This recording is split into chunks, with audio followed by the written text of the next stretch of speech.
going on? We're in the green room right now. We're getting ready for the show. Spek, what game's going on? What are you playing here? We're playing NBA 2001, I think. And are you winning?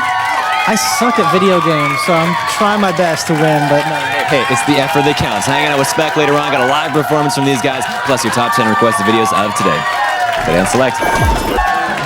Smell the Coffee is the first video there from Don't Sweat the Small Stuff. Live performance from those guys coming up later on the show, so that's going to be pretty sweet. You're going to want to stick around for that. Today, in our little neighborhood here, it was... Smell the coffee. Next time going, got to a club, got paid for flowing. I went knowing she would be there. Fix my hair, rhyme to a beat with a kick and a snare. And I thought that... Taking a look at Smell the Coffee there. The first... Welcome back to Select on MTV. I look there at the album, Don't Sweat the Small Stuff. This is Spek.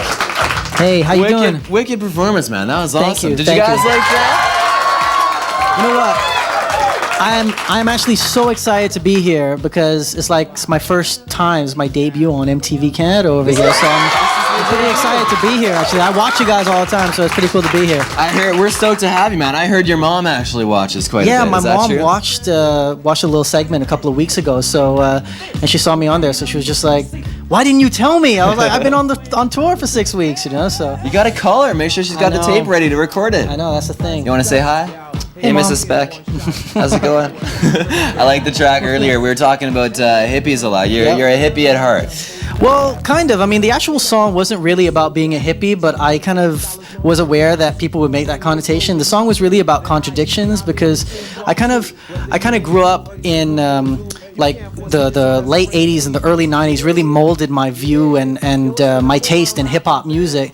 And a lot of the stuff from back then, like the De La Soul was sampling the Turtles and Tribe Called Quest was sampling old jazz stuff. And I felt like in the mid-90s, things started getting stagnant and formulaic in hip-hop, and I kind of wanted to go back to kind of taking in a lot of older influences, you know, because I meet people every day, and I've been on tour with the Rascalz for like 6 weeks now, right? Yeah. And we had the Rascalz on yesterday. Yeah, and you know, I'm on stage, like, actually we can do that right here. Does anybody know Tribe Called Quest? Yeah. I think they've heard of them. Early De La Soul? Yeah. The Beatles? Joni Mitchell? She's Canadian, man. What are you guys doing? We could do this all day. We've got a very intelligent audience today. Well, the thing is that you'd be surprised how many hip-hop heads at like a hip-hop tour, you know, or a hip-hop gig, when you say the Beatles, how many kids go crazy? Some of these kids were going louder with the Beatles than they were De La Soul, and there are definitely some hip-hop heads in here, you know? So I think that a lot of people, like, music is changing, and with the advent of the internet and the way things are changing, like, people are watching the internet. If something takes more than 1 minute to load up, you press back and go back to, like, the last website and try to, like, repress it again. And I think people's minds are starting to work faster, you know, and people are more interested in variety than they are in just, like, these small little categories.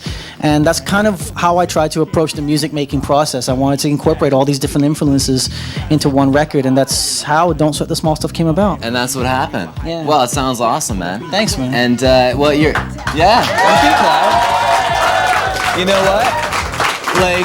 Like 10 years from now, we're gonna be doing this show, and I'm gonna be doing what you're doing. The Beatles, Janis Joplin. You guys heard of Spek? And that's what they're gonna do.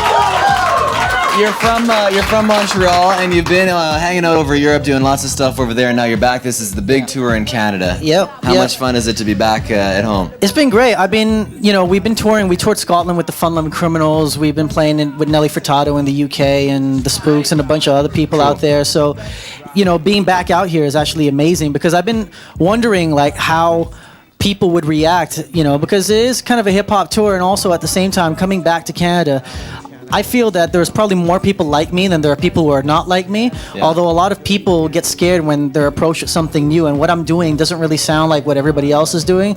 I was a little bit antsy, like, how are people going to react? But it's been really positive so far, and I think there's a lot of people that are into the same influences, like as we just saw, you know, as I am. Probably more people like me than people who are not like me anymore. Cool. So it's been amazing, man. It's been amazing to kind of get out the music out there to people, you know? You know what I really liked? I liked when you're performing that little thing, the toy. I don't want to get too much into it, but we're going to talk about that in a couple of minutes here. Right now, we're going to get into video number 7, Kelly Clarkson.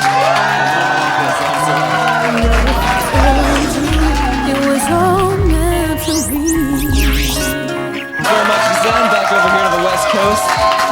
Brian Adler hanging out with Spek.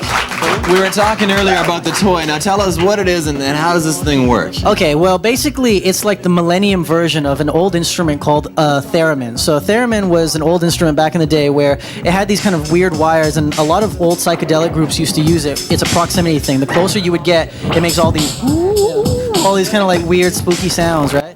So the millennium version of that is the Airfix, which has 2 inputs and 2 outputs. So basically, you input through the back of it, and let's say you input a beat, for instance. It goes into it, and it has like all 49 presets or whatever, and each preset kind of distorts that sound in a different way. So if you wanted to input a wedding video of your parents, it'll distort the sound of it. If you want to put a beat through it, it's a little bit more obvious. You can do all kinds of weird stuff and really cool stuff. I'm fully gonna do that with my parents' wedding video. If I can find that would be awesome. Yeah, the guys in Fun Loving Criminals, when they saw it, they went out and bought one. And Fast from the Fun Loving Criminals was telling me that he now answers the phone like that. So he would just answer the phone with a mic connected to it and be like, hello, just like Really? freak people out. That's awesome. So, that would have been good to have for Halloween. Yeah, well, I just had it, so we were playing Edmonton on Halloween, and they enjoyed it. Cool. I know that you're when you're not working. I mean, you're working most of the time because it's what you enjoy. Yeah. But when you're not, you're a big movie buff. Hey, you're a big fan. Oh, totally. Like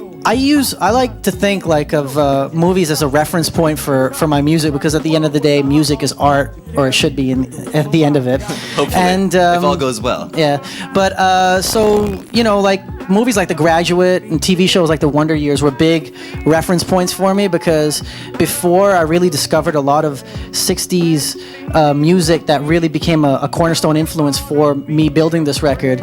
I was just like a hip-hop head who never listened to anything but hip-hop. Yeah. And then I started kind of discovering all this music through these wicked movies, and then it made me kind of like, I'd be hearing like Simon and Garfunkel and be going, where have I heard that before, and then I made the connection like it was from The Graduate, right? Yeah. So I became a fan of all this kind of music that I'm sure was obvious to a lot of people. That was kind of weird. Yeah, that was pretty weird. What happened there? Someone's messing with the sound effects machine back There's there. an air effects at the end of this. No, yeah, so like I kind of discovered all this stuff near the end, so I like to incorporate that stuff through these movies, and movies are always wicked and used to watch anyway. Right so on, man. Well, you don't have to run off. Can you hang out for a little bit? I'm chilling here, man. Excellent. We're going to get into video number 6 in a little bit here, and we're coming back with Select News with Amanda.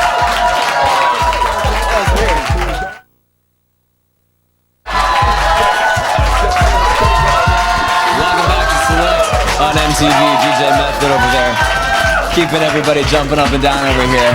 Specs, we're just talking about movies there. What is your absolute all-time favorite movie? The Graduate, hands down. Definitely? Yeah, definitely. What was it about that movie? Was it?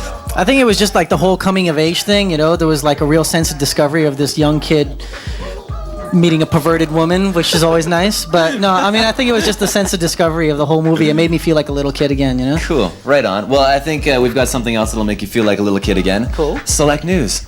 There you go. There's Amanda. Thanks, guys. Remember last week when we had Kelly Ryan?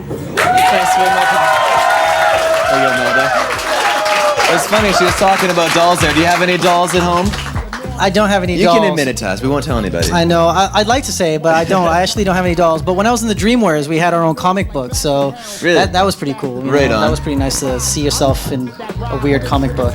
Totally. If you could have a comic book with any celebrity on it right now, who would you like to read a comic about? Oh, I really don't know. Hold on, let me think. David Bowie. Really? Yeah. That'd be a good one. I know you're buddies with Mocha, aren't you? Yeah, I am. I'm good buddies with Mocha. How do you guys know each other? We just kind of met because Mocha and I actually recorded a track on Kinney Starr's record. So I was out here about 5 months ago, and he and I and Kinney did a track together for her record. And then when I came out here just a couple days ago, Mocha called me up. I went over to his house and we recorded a track together. So we've kind of been hanging out and talking a lot for the past couple of. We're trying to work out a remix somewhere for him to remix some of my stuff. So we'll see if that happens. I'd love to hear that, man. Yeah. We're gonna get into a Mocha song with the Swollen members. Here we go, stepping through. It's number 6 on Select.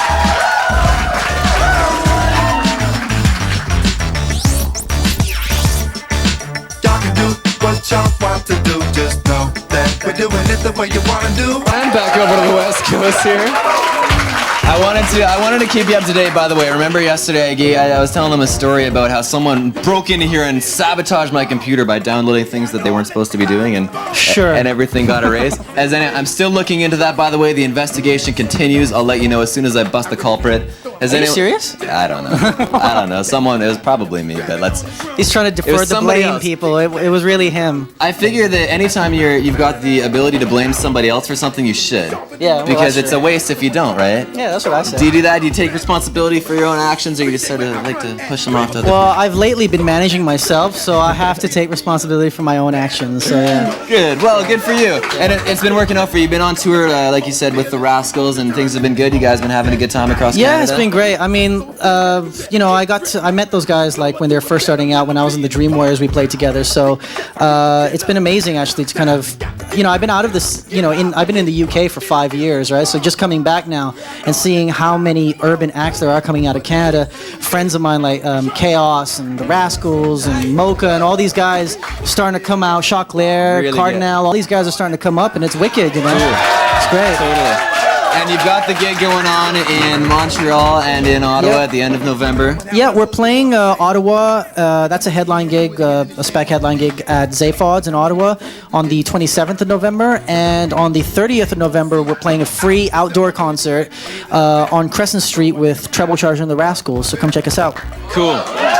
The website is speksplace.com. Go check it out. You got diaries and stuff like that on there. It's actually speks-place.com. So SPEKS-place.com. Perfect. It has been so much fun hanging out with you on the show. Cool. Thank you so much. I'm really excited to be here.